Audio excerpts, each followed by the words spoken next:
Mama. Ma. Ano?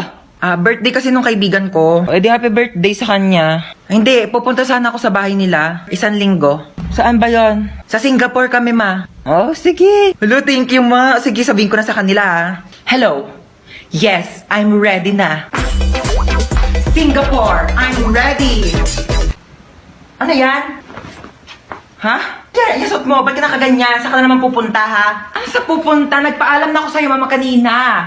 Tulog ako nun eh. O ngayon, sige, gising na ako. Magpaalam ka na ulit. Hini, birthday nga ng kaibigan ko sa Singapore. 1 linggo kami doon. Singapore! Sige na, pumayag ka na, mahinihintay na nila ako. Sige na nga, ako na. Pumapayag na ako. Talaga? Payag ka na? Basta pagdating mo doon sa Singapore, ha? Lahat ng gamit mo dito sa bahay, nandun na din sa Singapore. Dadalhin ko lahat ng gamit mo doon. Batang to, puro kalakwatsa. Asan na ba yung anak natin? Uuwi din yun. Ano ba kasi ginagawa mo dyan? Ay, nagsasaki ako. Meron kasi ditong party room kaya sobrang nakakalibang at ang sarap tumambay. Hello po. Nak, saan ka ba galing? May humahabol ba sa'yo? Wala po. Bakit naka-iPhone ka? Napalanunan ko po to sa racing. Sino-sino yung mga kalaban mo sa racing? Yung police, yung may-ari ng iPhone, tsaka ako po. Teka lang. Hinahabol ka ng pulis kasi ninakawan mo ng iPhone yung may-ari. Hindi po! Aray ko! Hindi kita pinalaki para magnakaw. Pinag-aaral kita. Hindi nga ako nagnakaw ng iPhone! Tao po. Pulis po ako. Ito naman po ang may-ari ng iPhone. Sorry po, nagnakaw ng iPhone yung anak ko. Hindi po nagnakaw ng iPhone yung anak nyo. Yan po ang napalanunan niya dun po sa racing. Kaming dalawa yung kalaban niya. Kaya nga po kami nagpunta dito para ihatid sa kanya yung nakalimutan niyang premyo. Meron pa po siyang blender kasama po ng iPhone. Dito na po kami, ha. Sorry, Nak. Sorry. Hello po. Kailangan na po natin operahan sa mata yung anak nyo. Dok, ano po bang kailangan namin gawin? Kailangan po natin maghanap ng magdodonate sa kanya ng mata. O sige po, ako po bahala. Gagawa po ako ng paraan. Ma, mabubulag ba ako? Hindi ka mabubulag, ha? Maghahanap ako ng magdodonate ng mata mo, ha? Opo. Sige, Dok, maghanap na po ako ng donor, ha? Sige po.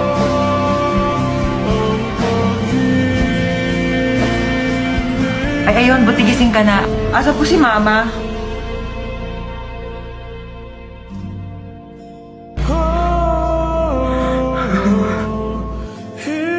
Bakit ikaw yung nag-donate ng mata? Hindi ako yung nag-donate ng mata. Hindi ikaw? Ba't ka nakasalamin? Wala, bumili kasi ako ng pagkain mo. Nakita ko to sa Tiangge. 10 piso lang. Di binili ko na. Fashion din to. Ba't di mo agad sinabi? Isa ka pa yung...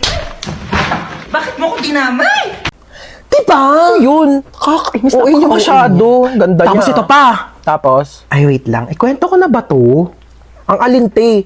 Sabihin mo na, pabitin ka pa eh. Bukas na. Bukas ko na lang ito ikwento. Te, ngayon mo na sabihin habang magka-video call pa tayo. Bukas na, maganda to ikwento personal. Te, tuloy mo na isasabihin mo. Para namang ano to, oh. Sabihin mo na. Dali sige na. Bukas ko na ito ikwento. I love you, see you. Kulit naman na ito. Hello! Bukas ko na nga ikikwento. Ngayon na. Dito na ako sa inyo, oh. Dami kasing alam, ayaw pang sabihin kanina sa call. Tuloy mo na. Oh my God! Dito na kayo ako, Planet! Picture mo muna ako.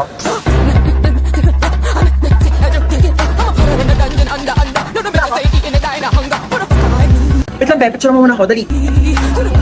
Be, nalilas na talaga. Baklawat ka na. Ligong-ligo na talaga kaming lahat. Si picture pa rin siya, oh. Baklali ka na dito.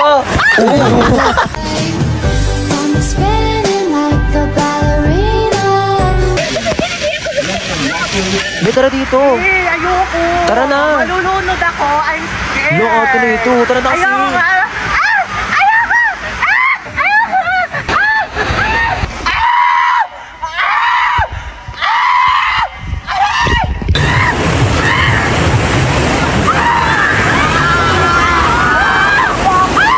Ligo ka na. Ayoko, Be. Tara na dito. Ayoko, Be. Manonood na lang ako. Malalim yan, Be, dito malalim. Ayoko malalim, te. Malulu...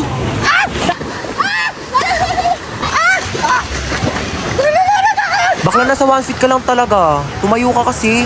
Tepenging ang hotdog. Mamaya Aray. ha. Pag naluto na lahat. Ben, tagal mo kasi mag-ihaw dyan. Uy, wag kayo dyan. Baka malunod kayo. Papagalitan ako ng mga nanay nyo. Dali na. Huwag kayo dyan. Po, tita? Opo, safe naman po sila. Opo, okay naman po kami dito. Yes. Parang nagugutom ako, babe. Kakakain lang natin eh. Ay, bakla, wait lang talaga. Nagugutom ako. Kakain muna ako.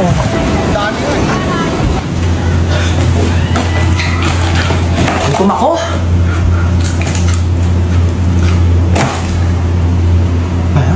Uy, te, tara na dito. Kain ka ng kain Ito dyan. na, wait lang.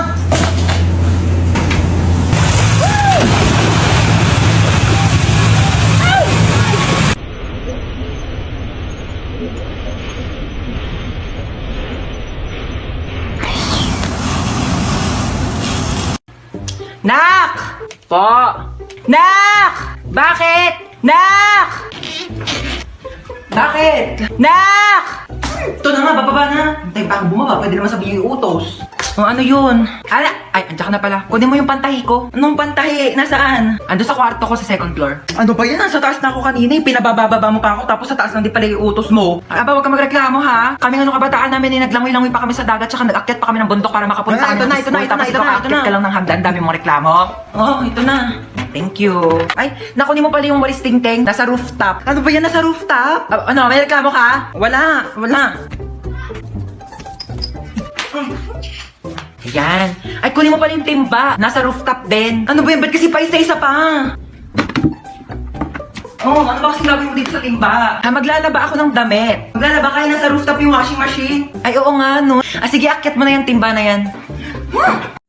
Loti, bakit ganyan suot niya? Bakit ganyan itsura niya? Graduation tong pinunta niya, no? Hindi niya to debut. Ano to, Ano ba kayo, ha? Siyempre, isang beses na naman tayo gagraduate sa buhay natin. Kaya dapat bonggahan nyo na. Ay, hello po, sir. Princess, hindi ka gagraduate ngayon. Sir, nagbigay naman na po ako ng basahan tsaka floor wax para makapasa ako, di ba? Kulang sa walis tambo, Ay, tsaka no, sir, I will barnis. talk to my lawyer.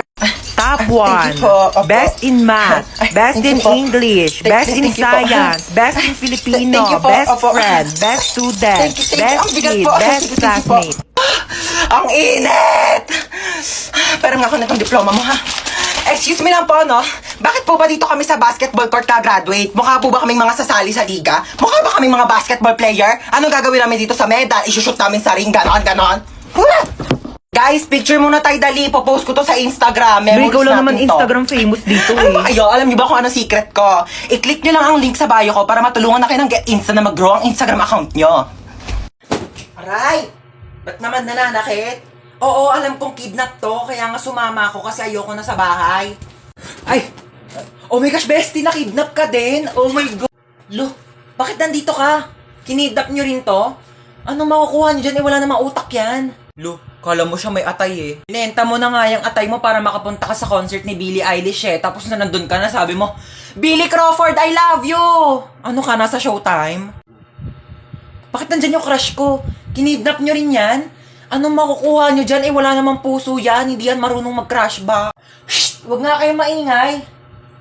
Ala, hindi ko pala nadala yung two-piece ko. Baka magpa-pool party. Lo, di ka kasama. Mangingitim yung tubig sa dami ng libag mo. Mag-business na lang tayo doon. Magbenta tayo ng liver aid para healthy yung mga atay bago ibenta ng mga sindikato. Manahimik na kayo kung gusto niyo pang mabuhay. Naku kuya, mamamatay na rin ako sa lakas ng putok ng katabi ko. Magpabango ka nga. Stoy, ano gagawa mo? Ay, mga hold up po ako. Ay, ganun ba? Paano yan? Wala akong pera eh. Wala ba, kuya? Okay lang naman po. Magagalit po yung pera kung ikaw yung nanakawin ko. Sumama ka sa akin sa presinto, pulis ako. Ay, hindi. Joke lang po, kuya. Joke prank. It's a prank. Sumama ka sa akin, nandi mo. Hey, girl! Ay, ano po yun? Hold up to. Ha? Mas mayaman ka pa, tignan Give me sa your akin bag. mga hold up ka. Right now. Oh, Ew! Anong bag to, girl? sa Divisoria ko yan binili. Divisoria? Oh my gosh, so cheap. You don't have Gucci, Chanel, Prada, or Louis Vuitton. Ano, Louis Vuitton? Oh my gosh, never mind. Just give me your wallet. Oh. Oh my gosh, girl, walang laman. Seryoso? walang pera eh. Girl, magpalit na lang tayo. Ikaw na lang maging hold-upper. Feeling ko mas kailangan mo. O, sa'yo na yan. Shh, Toy, hold up to. Yung alin, pera ko o yung puso ko? Yung pera mo. Kami ni wallet mo. Ganda mo sana, suplada ka naman. Ito lang pera mo? Ay, Diyos ko, wag na. Nakakaya naman, oo. Sa'yo na lang din tong wallet ko, oo. Tapos magparetok ka muna bago ka lumande, ha? Pangit mo. Ay, manonood ako ng horror movie.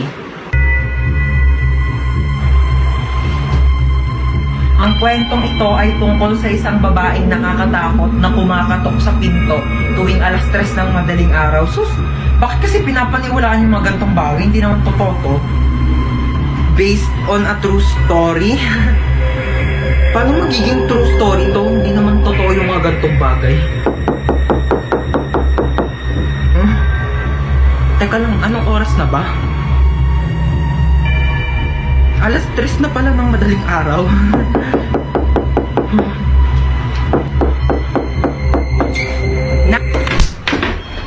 Alam mo, Manghihiram lang sana ako ng charger. Kasi lubat na yung cellphone ko. charger. Oh, ba't si mama? Salamat.